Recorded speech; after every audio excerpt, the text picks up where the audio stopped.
All right, so here's a quick vlog for you about this quote, if you will, that was brought to my attention by an acquaintance in Forks, Washington. So essentially, it must have been Friday or Saturday last week, so over a week ago now. 7-10 days ago, if you will. I had to go mail something off to my mom, from the Forks post office, and from there, I intended to go get my haircut.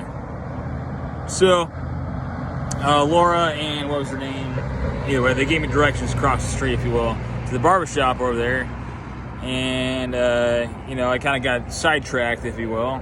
Of course, I was like, tap room, beer, yes, please. Because I didn't, the barbershop sign is not very immediately apparent. So I said, well, screw it, I'll just walk in this tap room and see what's going on there. Maybe the bartender give me some clearer directions than what Laura or what have you at the post office gave me. And so I walk in there, talk to John, the bartender. Say, hey, dude, I'm looking for this not post office, but this barbershop is supposedly over here. He's like, oh yeah, it's around the corner.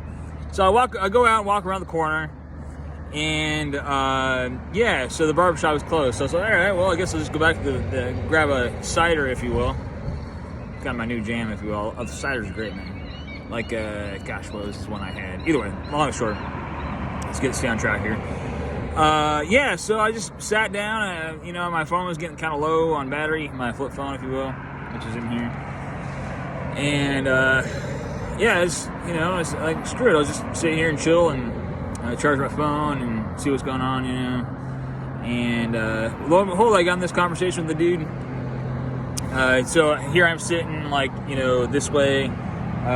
Here's a corner, not a corner spot, but like just a tabletop, if you will.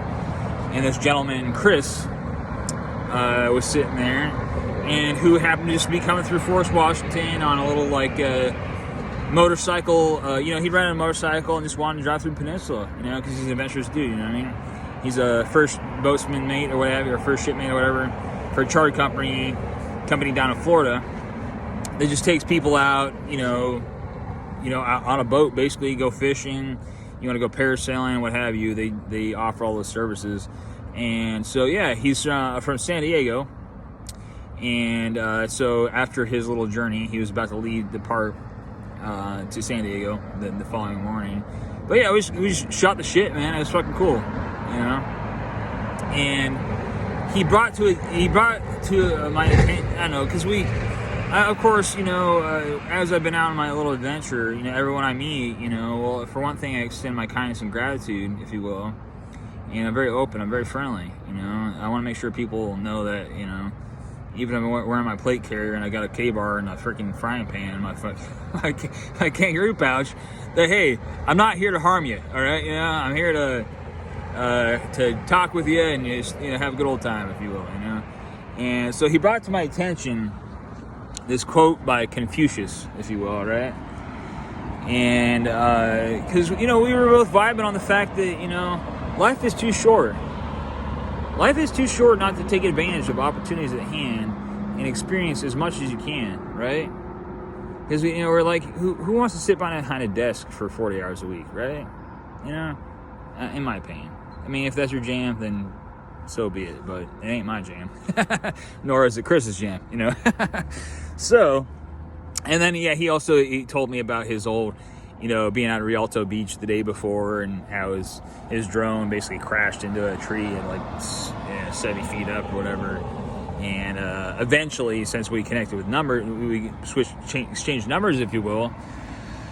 He, I don't know, reached out to me. He was like, dude, if you want to, man, if you want a little adventure, go out to Rialto Beach, man. Do get some eyes on, maybe, if you can, on my drone, and I'll give you a little finder's fee if you can retrieve it.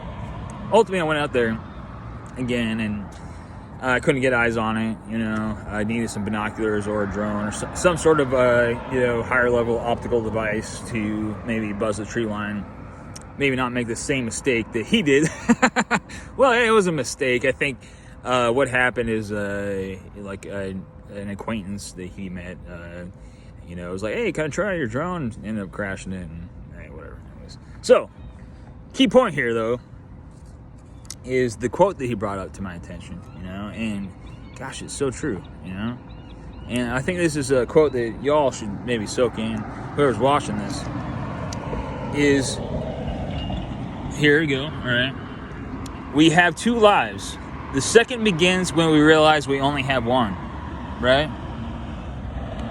Ain't that the truth, man? I mean, and I don't know, it just really stuck out to me, you know, and I guess it applies to the sojourn, if you will, I'm on now with my life, you know, because again, I realized, I don't know, even when I was at work, I wasn't in it, you know, I was just thinking about how simplistic the job was, even though it paid well, but I could be doing so much more with my life, you know what I mean?